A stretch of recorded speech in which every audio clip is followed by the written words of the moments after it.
Sahabat-sahabat kabar Islam yang budiman, dalam kesempatan ini, admin akan memberi informasi tentang Habib Hussein bin Abu Bakar Al-Aidrus. Para ilmuwan sejarah telah bersepakat bahwa keturunan Arab punya peran sentral dalam penyebaran Islam di Indonesia. Sejarawan Ahmad Salabi dalam Ensiklopedia Sejarah Islam, menuliskan bahwa peradaban Islam di Afrika dan Asia, termasuk Indonesia tidak lepas dari peran migrasi para ulama di selatan Jazirah Arab ke wilayah-wilayah tersebut. Peran Sadah, lapisan masyarakat di Hadramaut, dan Ashraf, keturunan Hasan dan Husein anak Ali, dalam penyiaran agama Islam di Indonesia menjadi fakta sejarah yang tak bisa terbantahkan. Baik sebelum maupun sesudah kemerdekaan. Berikut nama habaib yang akan dibahas secara berseri yang diangkat dari buku 27 Hababib berpengaruh di Betawi. 1. Habib Hussein bin Abu Bakar Al-Aidrus, keramat luar batang. Habib Hussein bin Abu Bakar Al-Aidrus merupakan tokoh habaib yang sangat berpengaruh di Jakarta yang hidup di abad ke-18.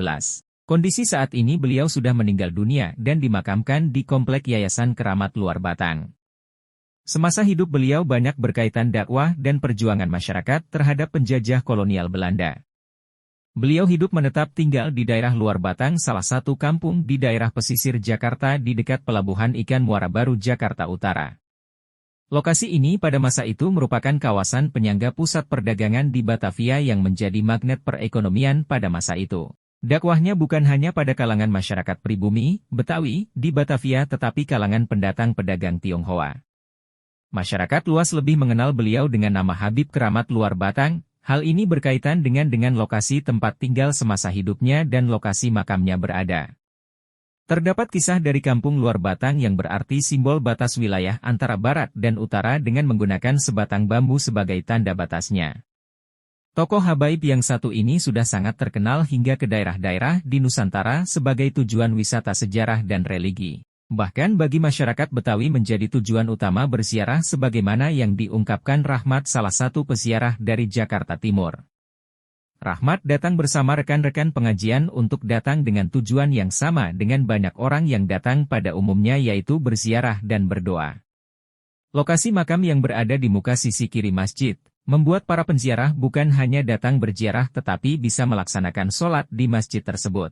Antusias masyarakat untuk berziarah yang tinggi ternyata tidak terpengaruh wilayah tersebut yang padat penduduk dan udaranya panas tidak menghalangi orang untuk datang, sehingga di sekitar komplek makam banyak terdapat warung-warung penyedia kebutuhan penziarah seperti makanan dan souvenir. Para penziarah datang ke sini berkelompok atau perorangan. Mereka yang berkelompok biasanya seperti rombongan jamaah majelis taklim pengajian, keluarga besar, serta perkumpulan-perkumpulan lainnya. Penziarah datang dari berbagai kalangan masyarakat tanpa dibatasi oleh status sosial dan generasi. Anak-anak hingga orang tua, orang biasa hingga orang luar biasa, bahkan pengurus Yayasan Keramat Luar Batang Habib Hussein Fikri menceritakan tokoh dan orang-orang terkenal pun suka datang ke sini dari kalangan pejabat dan pengusaha. Habib Hussein Keramat Luar Batang lahir di Migrab, dekat Hazam, Hadramaut yang sekarang Yaman, Selatan. Wafatnya di Jakarta pada 24 Juni 1756 dan haul beliau hingga saat ini sudah 272 tahun. Catatan perjalanan pendidikan yang ada dalam biografi, 11 habaib, menyebutkan bahwa beliau memperoleh ilmu tanpa belajar, ilmu wahbi, yaitu keistimewaan yang ada padanya atas pemberian dari Allah tanpa belajar dahulu.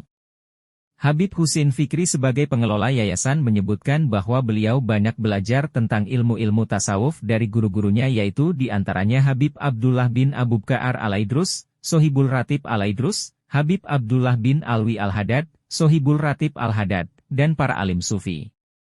Perjalanan dakwah beliau yang bersumber dari cerita lisan dan tulisan, yaitu diantaranya bahwa kisahnya beliau pernah dipenjara di Glodok. Ada juga kisah tentang seorang tentara Belanda yang baik dan suka menyapa ketika bertemu.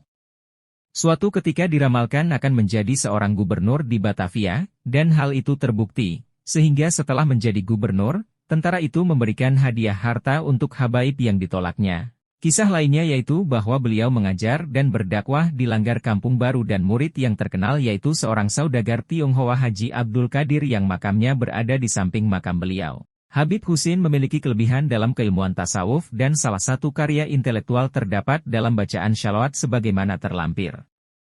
Selain itu beliau merupakan pribadi yang sangat menghormati dan menyayangi orang tua sehingga pesan wasiatnya yaitu agar selalu berbakti kepada orang tua. Demikianlah informasi tentang Habib Hussein Luar Batang. Semoga informasi bermanfaat bagi sahabat-sahabat kabar Islam. Cukup sekian, wassalam.